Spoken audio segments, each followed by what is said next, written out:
We have also asked Daniel Gies, who is a microfinance and SME lending expert and who serves as program manager to various SME finance facility programs. He is also implementing a project in Serbia on the development of a regulatory regime to support microfinance lending. First of all, please introduce yourself. Thank you.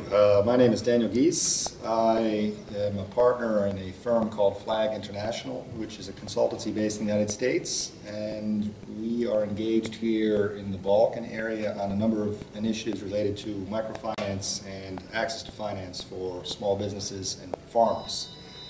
And here in Croatia, where I've lived on and off for 5 or 6 years, I've been helping manage, or on the supervisory board of one of the larger microfinance institutions in an effort to encourage access to finance initiatives in the war-affected areas of Croatia. And tell me about this working group on the regulatory framework. Over the last year, we've been working with a number of counterparts in Croatia to help facilitate a regulatory framework that would encourage microfinance, because in this country, the only authorized lenders are either commercial banks or credit unions, both of which are not optimally suited for targeting the needs of poor or rural poor or those without access to finance or credit, but who want to engage in productive activity. And so we're hoping to facilitate a framework, maybe a law on microfinance with the support of the EU, so that we can have a regulatory framework that will enable us to achieve our mission in a more suitable framework than what we have for credit unions and commercial banks. Mm-hmm. And what is the role of microfinance? What do you think of that? Well, microfinance in Croatia formally doesn't exist. There's credit unions and banks, as I said, but the banks are providing loans mainly to established businesses with strong collateral positions and regular revenues. Credit unions are trying to target the micro sector, farmers, individual business people, but the regulatory constraints on the operations of credit unions are so strict that it's almost impossible for them to operate profitably. As a matter of fact, since 2008, when the credit union law was passed, a number of credit unions have gone bankrupt or into liquidation, and last year 2/3 of them showed an operating loss because of the heavy regulatory framework in Croatia that generates high operating costs for credit unions, and also credit unions are not allowed to operate outside of a specific county where they're registered, which in general terms gives them access to a client base of only between 20 to 80,000 people, except for the county of Zagreb, which is larger, or the city of Zagreb. So credit unions are discriminated against in the Croatian regulatory framework. It's very difficult for them to operate, and so we're pushing the Croatian government through the formation of this working group to look at different options within, as you might see in the EU, in Romania, in France, where you have specific laws like specialis that facilitate the operations of non-bank, non-depository institutions that are able to provide microloans without heavy regulatory supervision or a lot of hurdles that contribute to high losses. And what kind of options do you think of? Well, here, I mean, we've been talking Hungary could be a very interesting option, to have an NGO or foundation-driven model where microloans can take place.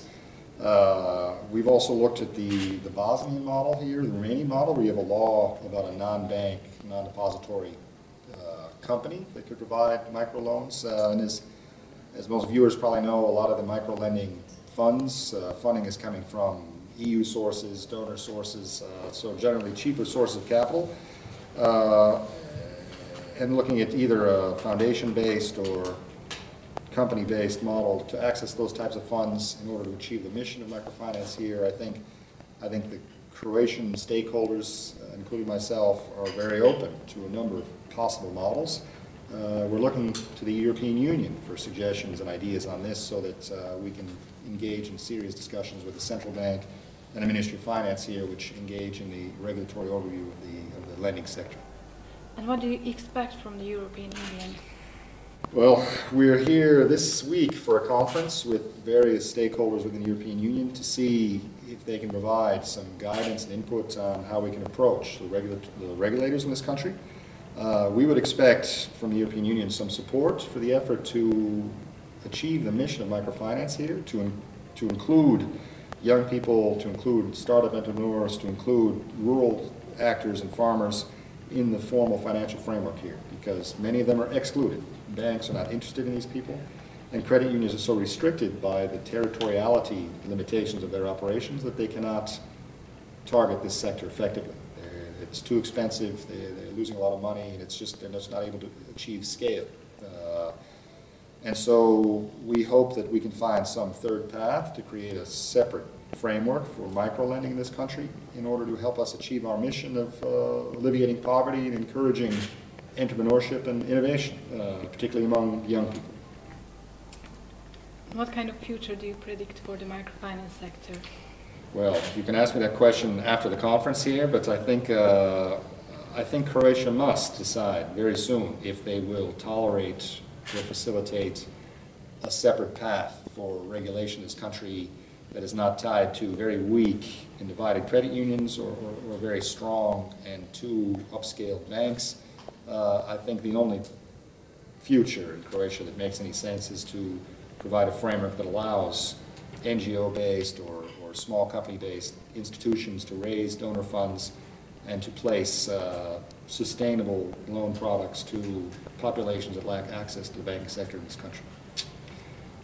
I hope so, anyway. Thank you very much. You're welcome.